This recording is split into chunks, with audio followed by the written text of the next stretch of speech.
pembelajaran itu anak-anak lebih diminta untuk bagaimana cara memahami rangkaian dari jaringan itu kan, manfaat dari jaringan, terus macam-macam jaringan, gitu.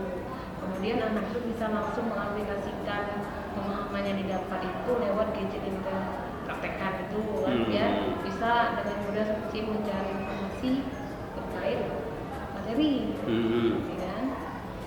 Nah, pengembangannya yang rencana? Pengembangan itu tuh misalkan mereka disuruh bikin kayak komputer yang enggak lupa. Boleh Tentang kehidupan mereka aja, tidak harus misalkan temanya tentang sekolah atau tentang kegiatan sehari-hari mereka. Nah, boleh sebenarnya tapi lebih cenderung kalau ke pengembangan itu ya istilahnya bagaimana biar kita bisa memanfaatkan tab kita untuk mengolah berbasis jaringan untuk mengolah data.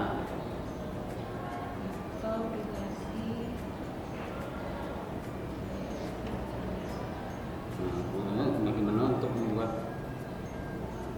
konten sih sebenarnya bagus, ya istilahnya link channel YouTube mereka gitu ke situ. Atau kalau misalnya harus pakai tab kita dan mengerjakan di sini, suruh bikin tuh enggak sih? PowerPoint kayak gitu. Boleh ya dari pengembangan mereka, jadi mereka bisa satu sisi bisa menggunakan teknologi jaringan, di satu sisi mereka belajar juga untuk pengembangannya ya, untuk penemu bisa juga belajar tentang membuat presentasi. Biar mereka fokus di sini, karena kadang anak tuh Pak kendala kalau aku bagi kelompok rumah jauh lain kan, tapi kalau di sekolah dengan fasilitas yang ada itu mereka pada kerja sama di sini dalam ruangan ini tanpa di rumah. Nah yang ini, nah strateginya nih model diskusi lah ya, pertama kali strateginya kan penyiapan perangkat gadget ya. Untuk hari ini sebagai observasi untuk kegiatan proses pembelajaran di kelas sosial. Oke, Kesempatan hari ini Ibu mau menjelaskan terkait tentang bab selanjutnya. Bab selanjutnya ini tentang pengertian dari jaringan, macam-macam jaringan, ya. Cuman kemarin kan sudah pernah sampaikan dan kalian laksanakan mencari sedikit informasi terkait jaringan. Tujuan kita sebenarnya mempelajari ini yang pertama, kalian diharapkan mampu mengetahui dan memahami pengertian jaringan itu sendiri itu apa. Yang kedua, macam-macam jaringan. Yang ketiga, kegunaan jaringan untuk kehidupan sehari-hari itu apa sih? Tuh, tujuan pelajaran kita pada hari ini itu ada 3. Yang pertama apa? Kalian mampu dan memahami pengertian dari jaringan itu sendiri. Yang kedua, macam-macam jaringan. Yang ketiga, manfaat jaringan bagi kehidupan sehari-hari. Dan ingatlah, ya sudah disampaikan bahwa ruang yang sudah Ibu pilih jangan diganggu-gugat. Jangan diganggu-gugat, artinya kelompok 1 kerjakanlah kelompok 1, kelompok 2 tetap di kelompok 2 dan seterusnya. Jangan mencoba masuk ke kelompok 2. Apa yang kalian tulis di dalamnya itu akan terkata langsung dan bisa Ibu lihat dari monitor Ibu. Jadi tidak usah macam-macam nulis di sana. Carilah apa yang menjadi tanggung jawab kalian sesuai dengan petunjuk yang ada di layar. Kelompok 1 nyari 1, 2, 3, kelompok 2 nyari 1, 2, 3. Nanti tulis hasil diskusi kalian di dalam teks itu.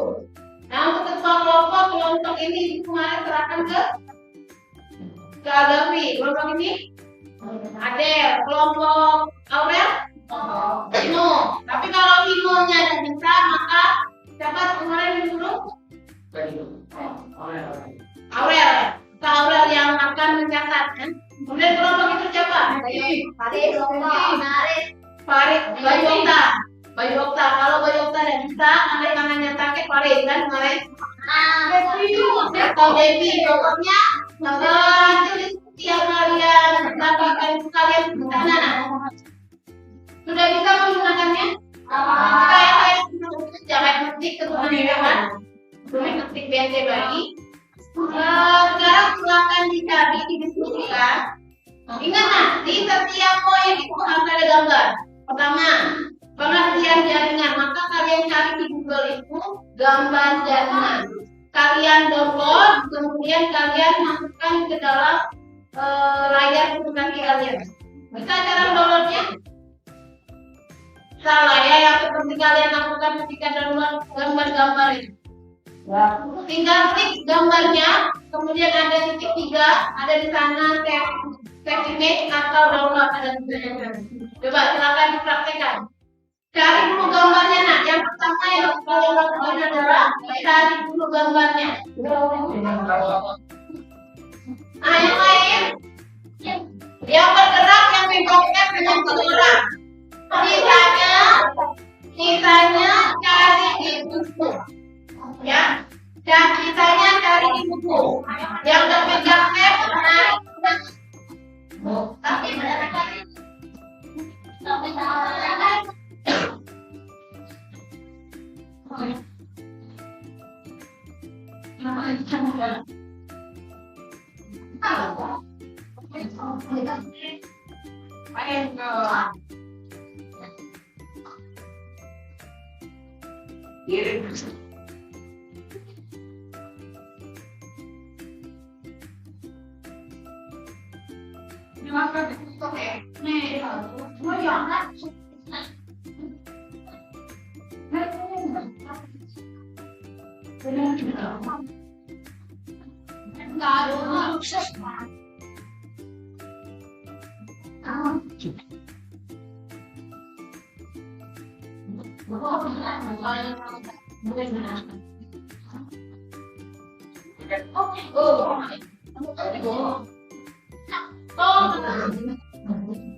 Mencoba kita akan bahas materi ini. Yang kedua, tentang manfaat dari jaringan. Silakan kalian cari informasinya di rumah. Sekolah tinggal kalian cek kalian ya. Nah, pelajaran selanjutnya di minggu depan juga akan tetap melaksanakan track 2.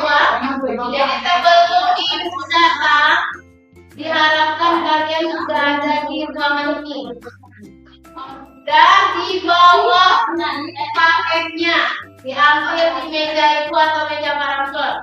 Ya, ada yang ingin ditanyakan? Tidak ada? Kalau tidak ada, ibu akhiri. Wassalamualaikum warahmatullahi wabarakatuh. Silakan ibu buka paketnya. Bu Ida, terima kasih sudah sama saya kembali di supervisi berbasis coaching. Nah, dari hasil pada saat kemarin, pada saat kita proses pembelajaran di kelas, ya menurut saya sih dari waktu kita observasi kemarin, ya sudah memenuhi lah, sudah apa yang disampaikan Bu Yuda sudah sesuai lah dengan pada saat kita kemarin. Yang pertama itu dari tujuan pembelajaran. Nah, kemarin Bu Yuda sudah menyampaikannya. Di pertemuan itu apa yang menjadi tujuan pembelajaran kita. Nah, yang kedua mulai dari ketika mulai pembukaan juga dari Sapa selama dengan kita. Nah, sampai terakhir di penutup ya. Nah, kalau dari segi pembelajaran kita sebenarnya konsepnya sudah masuk pada proses pembelajaran berdiferensiasi, karena anak ini sudah kita kondisikan dengan kondisi dan gaya belajar mereka. Salah satunya kemarin adalah proses berkelompok. Nah, walaupun ya di awal belum ada sejenis asesmen yang kami mengecek kemampuan awal dari siswa gitu kan. Jadi sehingga nah kalau di diferensiasi itu intinya di situ sebenarnya mengetahui keberadaan awal siswa. Setelah itu kalau kita bawa ke dalam diskusi, maka kita akan membawa mereka sesuai dengan kemampuan masing-masing pada saat diskusi. Jadi tidak ada yang seolah cenderung yang pintar terus kelihatan pintarnya, tapi karena sesuai dengan ininya ya. Oke, nah berikutnya selama inilah Pak Bulde, selama proses belajar nih, apa kira-kira kendala yang dihadapi oleh ibu? Pertama memang terkait mengondisikan anak itu memang agak sulit karena anakku kalau lah megang alat itu lah tidak fokus lagi ke gurunya, cenderung lebih ke masing-masing tahu, tidak dengarkan juga dari. Ada siswa yang memang sudah mengenal seperti komputer kemarin kan, sudah ada siswa yang memang terbiasa dengan terjadi terkesan tidak mau. Kalau yang lain yang memang belum pernah sih masih belum supaya udah bisa. Kita ya itu salah satunya ya mengkondisikan siswa. Nah, karena ini adalah diperbantukan istilahnya yang bukan pelajaran ada masalah atau hal yang dihadapi ya ketika saya penuhi bukan pembelajaran yang bukan linearnya gitu. Tetap ada, cuman memang ya karena kita sudah terbiasa juga di dunia komputer, jadi masalah yang ada itu tidak menjadi faktor terbesar. Tetap masih bisa dipelajari. Memang kayak jaringan kemarin memang agak bingung sebagai gurunya karena di buku modul Jadi mengandalkan apa yang sudah diketahui Pak. Di berbasis pengalaman lah.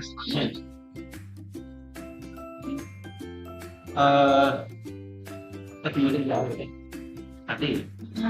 kondisi anak ini. Jadi ini salah satu hal yang memang kadang dihadapi oleh semua orang, semoga posisi kita begitu. Nah, ada nggak kira-kira yang bisa Ibu Ida pikirkan ke depan ini yang bisa kita untuk mengkondisikan mereka? Ada rencana itu Pak, pengen yang terlihat ya, yang terlihat siswa yang agak bisa itu akan menjadi kayak seperti tutor sebaya kayak gitu. Jadi mereka yang akan mengajarkan teman-teman mereka yang curang di kelompoknya.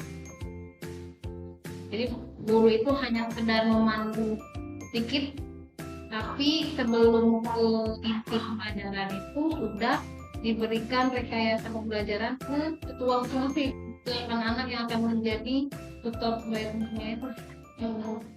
Nah, untuk mengenal tutor sebaya kemampuannya sampai mana sehingga kita bisa tanda kutip ya memanfaatkan mereka untuk menjadi tutor untuk temannya sendiri. Ada tak kiat atau yang bisa lakukan untuk betul-betul memastikan mereka bisa? Nah, kalau berat kelas 7 rata-rata mungkin sekitar 70% itu anak-anak memang belum kami gabung. Tapi ketika kemarin masuk ada anak-anak yang tanpa dipandu. Jadi secara spontan saja saya menganggap bahwa anak itu lebih ada pengalaman dibanding yang lain. Jadi kalau untuk mengajar tentang komputer, saya rasa mereka bisa, apalagi hanya bisa menghidupkan, mematikan, buat dokumen, buat folder, file. Nah, dari yang tadi gitu kan apa namanya mengkondisikan anak. Nah, kira-kira nih, misalnya kira-kira perlu nggak satu teknik yang bisa kira-kira yang bisa dilakukan untuk mengidentifikasi mereka nih, supaya satu saat apa namanya yang kita siapkan jadi tutor ini bisa dimanfaatkan gitu. Nah, kira-kira nih apa namanya dari kondisi ini gitu bisa nggak nanti kita atau dipilah atau dipartisi atau dikelompokkan lagi pada lingkup yang lebih kecil lagi sehingga mereka berbasis kemampuan. Jadi jawabannya memang ada lah seharian itu dengan komputer. Nah, dia udah ngedit kadang mahir kok mereka. Mahir. Kalau yang ada siswa itu yang benar-benar tidak tahu apa-apa, karena kemarin kan juga pernah minta bantu ke salah satu anak, lebih bisa terkendali anak-anak karena memang fokus kita terbagi di lab itu kan, jadi kemarin memanfaatkan anak tersebut dan bisa. Jadi bisa ya kita nah, dari rencananya Bu Ida tadi untuk menjadi tutor supaya bagi mereka sendiri atau bagi kelompoknya itu kan. Nah, ada target nggak atau rencana yang akan perencanaan yang akan dilakukan seperti ini gitu terpikirkan, tapi memang baru kita karena kemarin kan terjadi di kelas ini baru membayangkan kayaknya di depannya itu harus ada tutor sebaya memanfaatkan siswa yang sudah punya kemampuan baik di bidang IT dan nanti akan diberikan. Jadi gua pada saat ini mesti dipikirkan dulu ya sampai ininya teknisnya bagaimana kita baru direncanakan seperti itu. Oke, Bu Ida, dari apa yang kita apa yang dialami lah saya kemarin dan kemarin. Nah, yang paling penting untuk diajak nanti ke depan itu bagaimana proses pembelajaran? Lebih fokus ke anak. Hmm. Kita tuh hanya sebagai anak, tapi memang enggak dan melupakan, biarkan anak ekspresi di bidang IT. Pembelajaran yang dibuat pun pembelajaran yang terfokus. Ya. Di lebih cenderung ke sana ya, lebih ininya di situ. Nah, itu ya rencana tindak lanjutnya di mana? Kalau edakan proses kayak gitu apa? Kalau proses sih tak menurut tadi menurut itu perlu nggak kira-kira? Lebih ke kemampuan dan harusnya. Ya, kemampuan. Kalau pengetahuan ya. Ada beberapa kendala tadi yang dihadapi ini. Nah, yang perlu dipikirkan sekarang ini kira-kira nih untuk pengembangan diri nih ke depannya. Apa yang kira-kira yang dibutuhkan kita? Mungkin lagi kayak panduan yang jelas.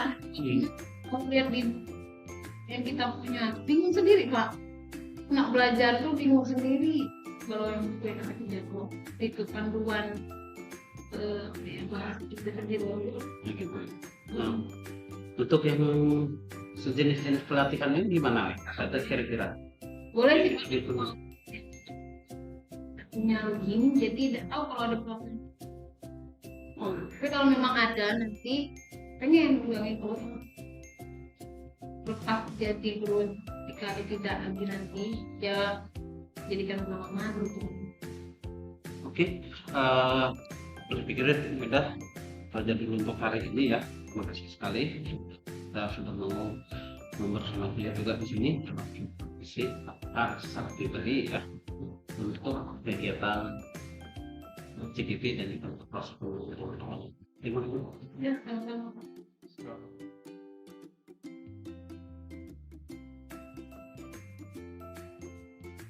Terkait kegiatan supervisi yang telah dilakukan minggu kemarin sangat-sangat membantu saya dalam pengembangan diri terkait pembelajaran informatika, karena memang dasar saya itu bukan guru informatika, jadi terbantu sekali dengan adanya supervisi yang telah dilakukan.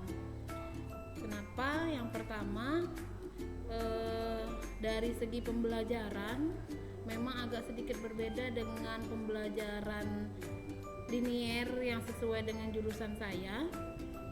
Itu menjadikan suatu tantangan besar bagi diri saya untuk bisa memahami materi yang akan dipelajari. Kemudian yang kedua, karena memang di sini lebih diutamakan itu pengetahuan dan kemampuan, maka agak sedikit mengalami kesulitan terkait harus mengontrol anak dalam memberdayakan sarana dan prasarana yang ada, seperti contohnya komputer. Kemudian kemarin membahas tentang jaringan, agak sedikit sulit memang untuk memahami materi tersebut, tapi dengan adanya supervisi ini bisa tercerahkan karena juga dibimbing oleh guru yang hebat di bidangnya ya. Kemudian alhamdulillahnya juga karena supervisi ini saya juga mampu dan mulai terbiasa untuk bisa belajar terkait materi-materi informatika yang mungkin selama ini hanya sebatas tahu tapi tidak untuk mendalami. Nah, supervisi ini sangat saya apresiasi karena tidak hanya bisa membantu saya dalam menyusun strategi yang baik dalam pembelajaran, tapi juga mampu membantu saya mengontrol dan mengkondisikan siswa dalam kelasnya. Nah, sekian dari kesan saya terkait supervisi yang telah dilakukan kepada Pak Ramson Turnip. Terima kasih atas ilmu-ilmu yang telah diberikan. Semoga kedepannya akan menjadi lebih baik lagi. Terima kasih sekali lagi kepada Pak Ramson. Semangat terus, semoga apa yang sedang dijalankan dilancarkan hingga akhir. Wassalamualaikum warahmatullahi wabarakatuh.